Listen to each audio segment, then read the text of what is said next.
Good morning, good afternoon, good evening. Welcome to another Forge Forward podcast. I'm your host, Phil De Cruz, and I'm alongside the Connections Trailblazing CEO, Courtney Smith. Say hello, mate. Wow. The Trailblazer, they say, hey? Yeah, so I'll mix it up for you. I had a haircut, that's mate, how much the Trailblazer are for today. Yeah, you're looking sharp, mate, and I made sure I was clean shaven today just to match you as well, mate. But thank you. Mate, we got a really special one today. I've been looking forward for this podcast probably since we started doing this. But Simon Waller, how are you, mate? I'm doing great. I'm really happy to be here. I feel like this journey with Courtney and it started well over 6 months ago. Well over. Yeah, well over. And it feels like we're getting close. Things are heating up, and I'm really happy to be here. Well, the 4-week window, mate, this is when we're going to tell the world how important it is to have a conference of value, not just another IT conference. 100%. Yeah. Oh, that's excellent. So here we are, just before Forge, just over 4 weeks out. Simon, for those that don't know, is our keynote. Simon is a futurist extraordinaire, a person that you would love to have a conversation with, has a really strong disposition of knowledge around not only the future, but how we've got there, and therefore can impart amazing insights and signals for audience attendees. Simon, could you give us a little bit of a background about who you are, what you've done in the past, and what's led you to Forge? Yes. So I'm a futurist, which is a job title that's obviously fairly, I don't know, it's a bit unique. Not everyone understands what it is. To me, a futurist is someone who is very good at helping people think through uncertainty and find better answers to big challenges. And, I think we live in a world where there's a lot more uncertainty around. And I think it's really almost impossible to be a futurist these days without kind of obviously being drawn into the conversations around technology and IT. And what I've found in the past is I was often the person at the IT conference who was there to try and help people understand what the business need was. And then I'd go to the business conferences and have to explain to them the stuff that's going on around technology. And what I love about this event is it's actually a whole event that's been designed around that concept, is around how do we tap into the business value of technology? How do we make a space that's not just for business people or technologists? It's a space for everyone to come together and actually kind of create this space for everybody to participate in those conversations. Yeah, well, it was really nice in our pre-chat that you mentioned you had loved the positioning of one of my latest posts, which was around that you could come alone, and that's a choice you can make, and you can sit there and meet some wonderful people and learn some amazing things. But what do you do with that afterwards? Where do you go post-conference? And if you don't have that opportunity to share those conversations and to see or envisage in the moment where you might be able to take signals that you grab from a conference like Forge, then it finishes after Forge. It doesn't go anywhere. I reckon whether it's a customer, whether it's a partner, whether it's a colleague that's in a completely different business unit, this is an opportunity to share mind share. Yeah, I think this has been an ongoing dilemma for IT peeps in a way, is that they go to conferences where there's lots of other people like them that reinforce the messages that they always hear. And yet when they try and take those same messages and take them back to the business, people don't quite get it. And I think that sometimes that's a cause of frustration for people who work in IT, but I would actually also say it's kind of like almost a little bit self-inflicted, because they're actually just getting caught up in their own stuff. And I think, as I said, well, how do you undo that? Like, how do you find a better model? And as I said, I think there's I think your post was talking about the growth of people working in IT and how incredible that growth has been over the last kind of 30 years or so. And I think my response was, if you think that's been incredible growth, the growth of people who do IT part-time has grown exponentially bigger, because almost everybody has to do IT part-time now, because it's like, my first job might be a futurist, but I still got to do technology, or I work in I work in accounting, but I also have to use these tech platforms. So it's become the additional job of everybody. So I think what's really powerful, though, is rather than try and take those conversations you hear at the conference and replay them third hand to people in your business, why not take the people from your business along with you? Why not almost act as their guide in a sense? Because you have this ability to almost, like, if you are in that space where you're supporting either a business unit or some external customers, it's almost like you get to add that layer of almost like translation between here's the tech changes and here's the business problems that you're dealing with, but you're actually doing that in real time. You get to see their excitement in real time. And I think that, to me, is what's really special about this model that you're proposing. And as I said, it's the reason why, as I said, I remember at the beginning we were saying, like, does the world need another IT conference? And it's like, well, it doesn't need another IT conference where IT people talk to IT people about IT things. But if we can actually create that different space, that's powerful. Yeah. Yeah, look, I love those takeaways. It was funny. I've been to 100 trade shows. I've been to inordinate amounts of IT conferences. And the truth of the matter is I had a really conscious position that there was an opportunity in a defined marketplace, which wasn't that, which actually almost opposed that, Simon. And so that concept that you've described and you eloquently described today really aligns with my thinking. I've stolen it from Uncommon Experience events where you don't speak about business. You get to know people. Imagine that. Imagine not being transactional for a moment and actually getting to know people. Wouldn't that be nice? It sounds delightful. So yeah, look, love that. Love that you're learning in. The way it should be. Yeah. If only. I'd like to hit you with a yeah. If only. Yeah. Simon, technology is advancing at a rapid rate. It's going out of control, particularly with 2024 with all these AI agents coming out of nowhere. And people tend to fall in those three categories: as a visionary, as a cautious explorer, or as the resistor. I've got a vision. I've got I think what you are, but can you tell me which category you fall in and why? So the category I fall into is the person who does not like to be put in categories. So I would go, can I be the cautious visionary, please? That's what the category I'd like to take. I like it. The cautious visionaries. I like it. I'll be the cautious visionary. We're going to create a new bucket just for me. I'm happy with that. And I think, so on one hand, I've been around this space long enough that I've kind of been around long enough to see some of the fads come and go. And so I think sometimes in that visionary space, we get caught up in the novelty of technology and we fail to see the meaningful application of it. And I'm not just from a business sense, but even from the sense of humanity itself, right? And so it's kind of like I'm very much more cautious in that space now. I was like, okay, cool, this sounds exciting, but what are the risks and the concerns that we need to be aware of? And I think this is very much playing around in the space around things like generative AI at the moment, where there's some really genuine ethical considerations to be asked around, well, are we okay with this stuff being trained on copyrighted information that permission hasn't been granted for? Like, how do you feel about that? Part of my job, I sit on the board of a library corporation. And so in some ways, part of their stakeholder group is all the authors who had their content stolen. Or, and I kind of go like, how do we feel about that? And I think, so for me, I think that to me, that cautious visionary space is something I really enjoy, of kind of, exploring the edges, but forcing people to also deal with the realities of things. If that's okay, can I take that stance? You can. We'll just add another percentile to the statistical analysis of all our guests. It's fine. The Simon Waller category. I love it.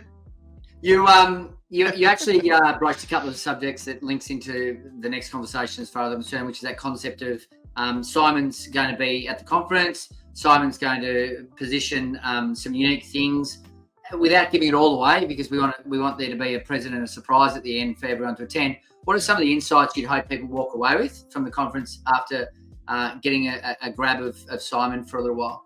Yeah. So as a futurist, we talk a lot about the concept of signals, and the signals are the things we see in the environment around us that indicate how the future is different from today. Yep. And I kind of jokingly talk about it as the things that make us go, like that scene song. Yeah. Because I've grouped to that a few times, Simon, in the 90s. Don't you worry. That does not surprise me at all, Courtney. The things that make us go, are the things that when we look around us, they don't fit the pattern of the world as we see it today. They stand out for their difference. And for me, those are really important things for us, not just to acknowledge that they exist, but try and understand a bit about why they exist. What is it about those things, and what's driving the change that they are an indicator of? And what I think we see these things in the world around us all the time. We see them in news articles, we see them in conversations with other people.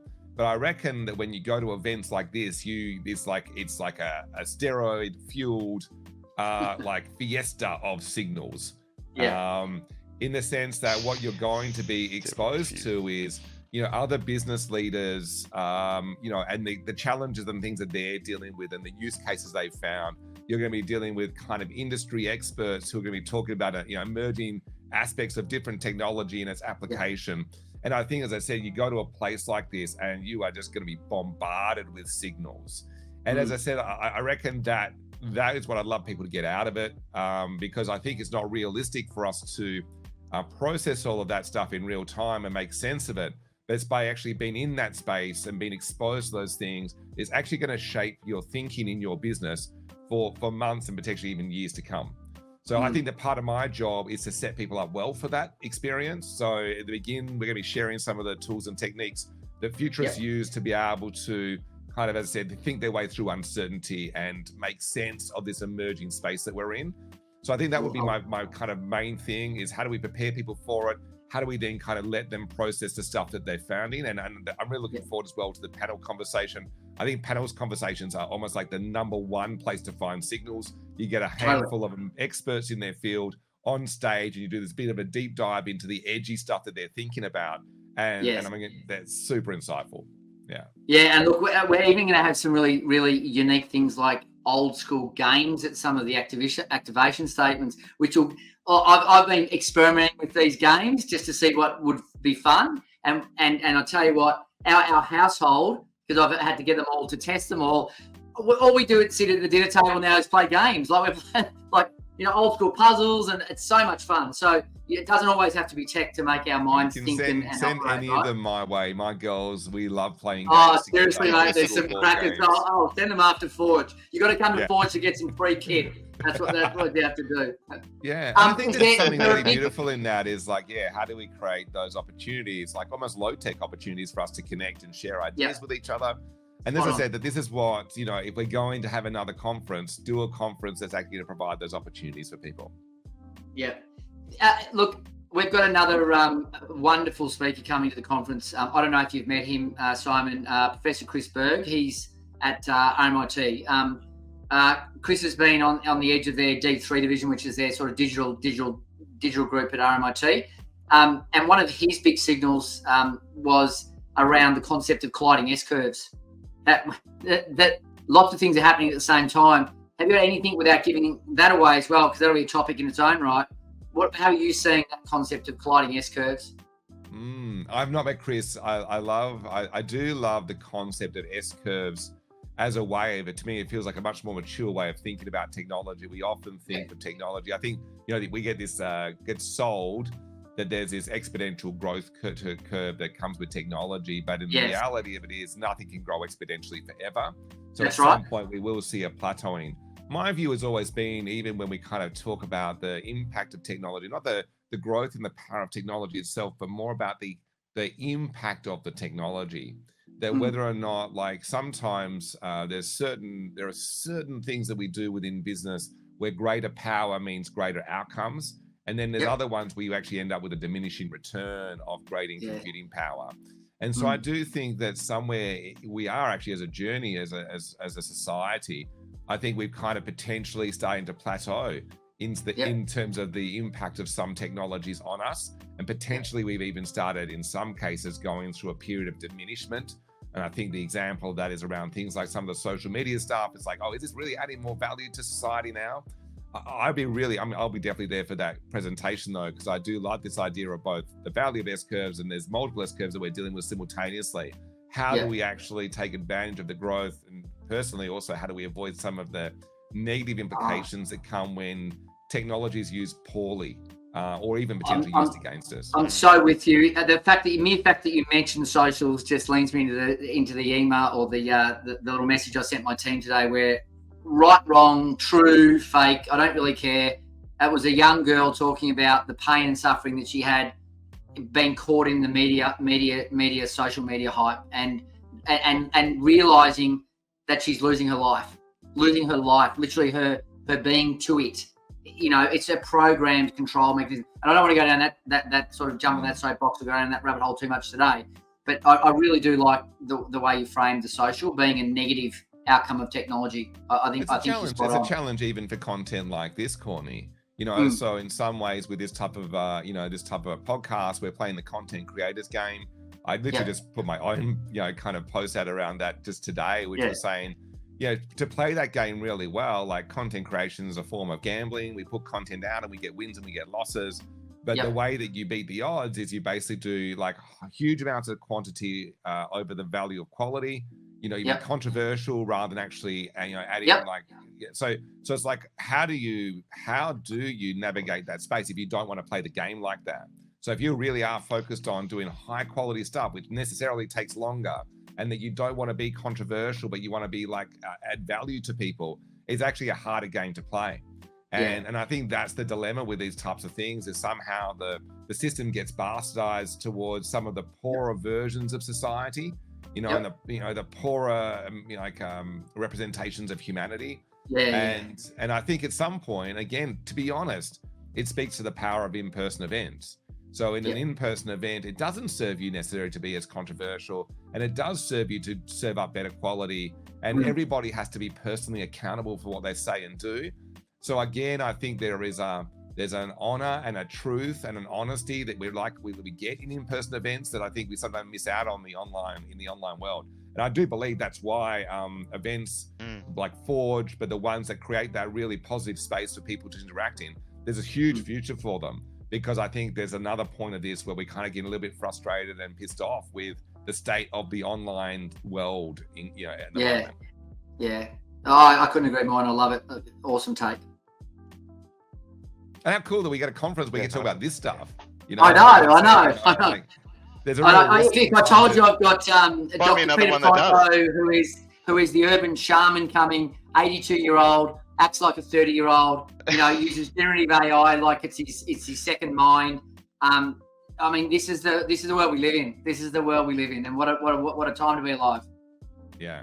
I think that's another thing, though. Like, I think a lot of times in IT conferences, people shy away from some of the dark sides of the technology that they're talking about. And I don't necessarily think it does either them, like it doesn't do their customers service, but also ultimately doesn't do them service, because people then start to kind of go, oh, but you're very one-dimensional. You only ever talk about the positives. You're not willing to take ownership of the challenges. And so we kind of then have a lower level of trust. So I think, to me, a really positive space is to go, there is some incredible opportunity that comes from these types of tools. And there is some stuff that we need to be genuinely aware of and cautious around. How do we get the most out of the benefit and don't suffer too greatly on the downside? And so I think that you've got a space where we're willing to openly talk about this stuff is a massive step in the right direction. Awesome. Absolutely. I can't agree more. Let's lean on to those challenges. What do you see are the biggest challenges in the industries are facing today, particularly around the blue collar side of things, and how can we overcome some of these challenges? Oh man, this is a big question. I thought we'd already got philosophical, but we're going deep. This is great. So yes, a couple of things. Years ago, I ran a program called Leaders with Technology, and it was at a point when a lot of kind of execs within organizations were being doled out these iPads and Surface devices, and for a lot of them, they just became very elaborate paperweights on their desks because they just didn't really know how to use them and harness the opportunity that came with them. And so I was often engaged by organizations to go out and run these kind of programs with their leadership team, helping them understand about how those tools can be used from a personal productivity perspective. But often it was also a way of opening up a much bigger conversation like what you've asked, Phil, which is around, but how do we start to think about the impact of those types of tools on our people? And what's our responsibility as leaders in our organizations to do that well? And so I think that one of the things, there's a couple of things that we need to be aware of, and there's some things that we can do. So on one hand, my experience of corporates is we like people to specialize. We kind of, actually, literally, I was working in Rio Tinto, and my job was called a specialist of scenario planning and strategy. So we actually kind of love specialization, and we love people to be specialists in things. But there's some real risks attached to that, which is the more people specialize into one job and one skill, the more at risk they are. Because if the technology comes for that one job or that one skill, suddenly they have no fallback position to go to. Yeah. And so for me, I've always been a big believer in multi-skilling people inside organization for a couple of reasons. One, it gives them that protection, that if there was a generative AI tool or even a robotic tool or something that comes along and it takes that one, because the lie is that technology takes jobs. It doesn't take jobs, it takes tasks. Jobs are way too hard for technology to do, but if we talk about, like, we have a career which is made up of multiple kind of jobs, and that job is made up of activities, and those activities are made of tasks. At the task level, that's where we get things eliminated. So the more your job is like the one task being done over and over again, the more at risk you are. But the reality of it is that, we don't want what they describe as I-shaped people inside organizations. We want what they call T-shaped people. So T-shaped people is, I've got a depth of experience here, but I have a breadth of experience that allows me to connect that knowledge and expertise to other people in the organization. And that comes from being exposed to different types of roles and different types of opportunities. So not only are we doing something to protect people when we give them that diversity of experience, we're actually doing something to make our organization stronger as well. So I think that's something that I really like. I think that even though that was a conversation I was having with people a decade ago, I think it's still a very valuable conversation to be having now. And I think probably what's changed now is it's probably also not just a conversation for blue collar workers. It's people who work in all aspects of white collar, including some of the creative fields now. And I think that's probably been the big surprise. We always thought the creative stuff was going to be the stuff that was going to be immune. And increasingly it feels less comfortable that that's the case. So even across those types of domains, we want to be giving people that diverse expertise and experience. So diversity, the new superpower. Yeah, you got to expand your diverse. Yeah.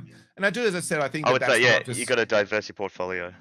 Yeah, and I think that responsibility for that doesn't just sit with the individual. I do think it sits with leaders in organizations as well. Because if I'm working, with one organization, often the choice about what roles I get is not necessarily up to me. I can be redeployed into another team. So I think that there's a mutual obligation. Let's put it that way. There's a mutual obligation to give people that diverse kind of career experience. And in doing so, we actually end up with better employees for the future. Yeah, I agree entirely. So much so that I think I'm even worse than a T. Mine might be like a train track where I've got all of these individuals in this big, long, wide. Sometimes I've got to specialise. My team say, not another idea, Cordo, not another idea.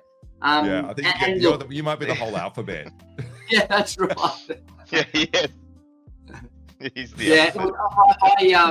We went to a presentation the other day, and it was a really interesting topic was brought up. Was anyone can come up with an idea, but innovation is created by the outcomes of an idea into reality.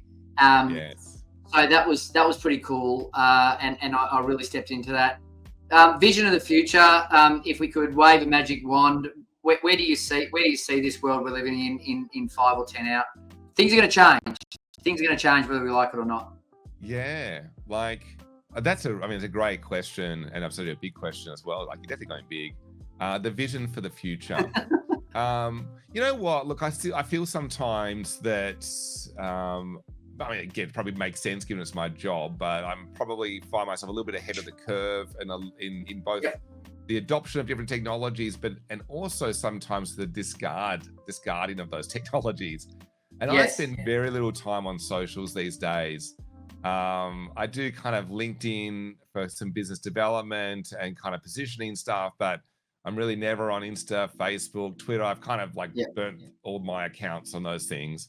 Yep. And part of it is that kind of that thing we talked about is a frustration about how those spaces have unfolded and questionable value that they now create. There's a beautiful, I couldn't remember the guy's name, but he talks about the enshittification of platforms. And basically we start with this really amazing promise, like the early promise of Facebook was this incredible promise in terms of being us connecting with our friends. And we used to get to see all the messages from all the people that we chose to connect with. And then slowly over time, it slightly gets shitter and shitter. So suddenly we see more ads than content. You've got to pay for people to see your stuff. And I think that at some point, the idea of the platform is to make it only slightly less shitter than it would be for you to completely turn yourself off it. I just wish it's funny. As you're saying that, I'm saying I'm the same dude, except for one thing. There's a gypsy in me that likes to buy and sell shit, and Marketplace just happens to be a good spot for that. Yeah, nice. Yeah. So the gypsies still weird out every now and then. I like gypsy's holding me. Yeah. It makes you feel that for me, the only reason I would ever go onto Facebook these days is the same thing. I go and check out. Yeah, it's so true. I know. And then you see a little something over there, and you go, "Do I? Don't I? Do I? Don't I? No." Do I do it? Do I need a FJ Holden as a project? I'm not sure. Right. I think I do. Yeah. So I suppose in some ways I kind of go, what for me that journey over the last 4 or 5 years has been a real reconnection with in-person events. And especially things that make you feel something like, and I love, I think for me, conferences is one space to do that. But I think the gatherings of people, I love gatherings of people.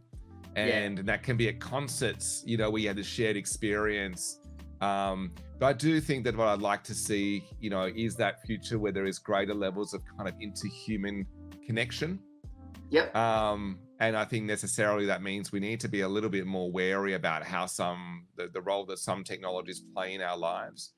And I think there's something that you alluded to right early on, it might have been just before we even started chatting on the podcast, about this sense of kind of like people's connection with their organizations and their businesses. And I think somewhere along the line, we kind of lost a little bit of the mutuality that is actually fundamental to society. You know, like we are individuals in society. We can't just be individuals. If we look at the world around us, none of us are capable of providing all the goods and services and the social goods and services that we need. We can't pave the road out the front of our house. We can't raise the chickens that, you know, become the food and all these. Like, we are part of a much bigger whole. And really that whole does actually exist on a planetary level, not even in the local community, not even within our state or our country. And I think that that's somewhere is like, well, we've got to be able to reposition individuality within that bigger context and understand that we have there's a kind of a, within that mutuality, there's also a debt that we have to society. And I don't know, it feels like a weird thing to say these days, but I kind of feel like I'd love to see that kind of reconnection with our kind of civic responsibilities within society. And I think part of that is probably tied to the fact that we have more of those in-person experiences and just remind ourselves about our significance as part of a whole. Yeah. Look, and you're going to have a hard time to get into this conversation, Phil. Sorry, mate, but this is opening up all sorts of doors. So John Toomey, who's also speaking on the panel, I'm happy to be a fly on the wall. Talks to that at Forge. So he's going to talk to that exact point, Simon. So I can't wait to hear what Tom has to say. But John, I meant to say. But what was really interesting is a segue to Firefly, who we're supporting into the conference as well, which is all about civic duty and civic responsibility. How good it is to give to others. How important that is as a human to not self-indulge and to think about others as a key point of value in your life. And I can't wait to talk with my good friend Daryl about that because that's something that's very passionate to me. I was only at an event with 150 people. Those 15 volunteers that weren't there, that thing doesn't run. That thing's not operating. Those kids don't get that experience. Those parents don't get that experience. And you look around and think about that on the mass. We don't do enough of it anymore. We're kind of gone a little bit insular. Anyway, another topic altogether. But I really appreciate you blending that into today's convo. No worries. Now you can talk, Phil. I was happy to be a fly on the wall and let you guys go at it. It's very entertaining content, which is great. I do know can't wait that Courtney and I both have to do some stuff in kind of local sport and stuff as well. That was a conversation that we had very early in the piece. Totally. And again, it's you wouldn't have got the gig, mate, if you didn't say yes. You know that, don't you? Yeah. All right, Phil, your turn. Throw us another question. The baby good. Well, I just want to borrow your guys' time machine because you guys clearly have came back from, I don't know, from 10 years in the future to share this amazing content with us. But I wanted to say, is there any advice you could give to innovators who want to make an impact across those industries? To innovators who want to make an impact. Yeah, well, I suppose the first thing is, first bit of advice is keep going. I think at the moment it can feel sometimes hard to be an innovator, and I think there's a lot. There is the world feels like an unstable and uncertain place, and within that it feels like it's hard to get people's like we talk about innovation and the concept of creating change for value. That kind of that version of innovation that has to allow people to kind of look up from what's going on directly in front of them to be able to see the horizon. And that can be difficult to get people's time to do that right now because we're just dealing with so much. So I suppose the first thing is if you can do anything that allows people or gives them time and space to kind of raise their gaze, to look towards the horizon, to see the signals that indicate how the future could be different, and use that as a catalyst of a conversation around why change is necessary. So I think that would be the first thing is we can't imagine the future by thinking about the present. You know, there's a Daniel Kahneman's book, Thinking Fast and Slow, and he talks about, you know, the system 1, system 2 thinking. System 1 is very, very good at dealing with the present and the past. It takes the patterns of the past and it can show you the differences, but it can't ever predict the future for you. So I think being able to create that space for deep thinking and be able to get people to lift their gaze is almost like the precursor for innovation to take hold. So without that, you're just going to be talking into probably the void a little bit. Second part of it, I suppose, with any type of innovation, I used to be actually a lean coach years and years ago as a business methodology. And I've always been a big believer in lots of little changes rather than a few big ones. And it's probably, you know, the same philosophical underpinnings you see in things like agile and stuff. How do we actually get a small change that adds value to people to very quickly so they can actually understand then what a bigger change might look like? And again, I think sometimes maybe gets lost a bit in the innovation conversation. We think that every innovation has to be a game-changing, name-making, future-proofing type innovation, as opposed to something that adds a little bit of incremental value to people right now. So I think that would be my 2 bits of advice to innovators, and come along to the event so we can all that's right, so we can rip this up and, you know, support each other. It's so true. I've got a good mate, Nigel Scott, who talks a bit on LinkedIn, and he's a bit of an opposing view guy, right? He plays the opposing view, and I did lean into one of his conversations recently, which ties into both those things you said, which was that the good thing about AI and LLMs today is they can't invent the future because they only know the past. So really, really interesting thought process there in its own right. And to do things on a small basis incrementally is how you build big things, right? So on that note, we've hit over 30 minutes. It happened so fast, I blinked and we're done. Simon, an absolute pleasure having you on the podcast for Forge Forward. I can't wait to get to the event and have you talk to our audience and provide some of those amazing insights that you've given the audience today. So thank you so much. Thanks so much for having me. I was like, if we can get this done in half an hour, imagine what we're going to do in 2 days. It's going to be incredible. I know, insane, right? Got to get along, got to bring someone. That's the rules. Got to bring someone. All right, have a lovely day. See you, mate. I'm sure I'm going to see a lot of gasps. Thank you. Thank you so much. Thanks, Phil. Thanks, Courtney. Tell you guys soon. Yeah. Bye. All right, bye.